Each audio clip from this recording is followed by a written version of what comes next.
টাঙ্গাইল শহরের কান্দাপাড়া এলাকায় অবস্থিত সোসাইটি ফর সোশ্যাল সার্ভিস পৌর আইডিয়াল উচ্চ বিদ্যালয়ের প্রধান ফটকের সামনেই প্রকাশ্যে বিক্রি হচ্ছে ইয়াবা, হেরোইন সহ নানা ধরনের মাদক।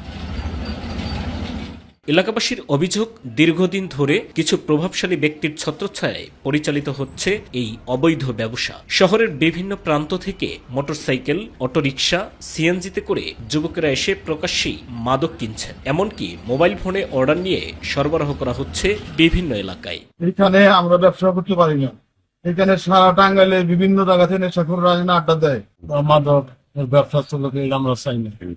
আমরা এটা থেকে পরিত্রাণ চাই। পাশের সুইপার কলোনিতেও চলছে বাংলা মদের প্রকাশ্য বিক্রি। নিম্ন আয়ের মানুষ, বিশেষ করে রিকশা ও অটোরিকশা চালকদের মধ্যে বাড়ছে মাদকের ব্যবহার। এতে এলাকায় বাড়ছে অশান্তি, ক্ষতিগ্রস্ত হচ্ছে পরিবার ও তরুণ প্রজন্ম। ছেলে সন্তানরা ভালোভাবে লেখাপড়া করবো, করবো, কিন্তু এই মাদকের কারণে অনেক ছেলেমেয়ের ধ্বংস হয়ে গেছে। ওপেনে বৈশা সকাল থেকে একবারে রাত্রি থেকে ওপেনে মাদক একদম বিক্রি চলতেছে। নষ্ট হয়ে যেতেছে, আমরা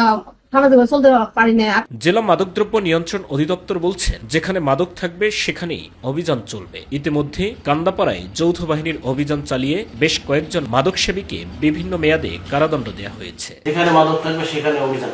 আমরা দুজন নির্বাহী ম্যাজিস্ট্রেটের নেতৃত্বে বাংলাদেশ সেনাবাহিনী, পুলিশ এবং মাদকদ্রব্য নিয়ন্ত্রণ অধিদপ্তরের যৌথ অভিযানে আমরা কান্দাপাড়ায় অভিযান করি।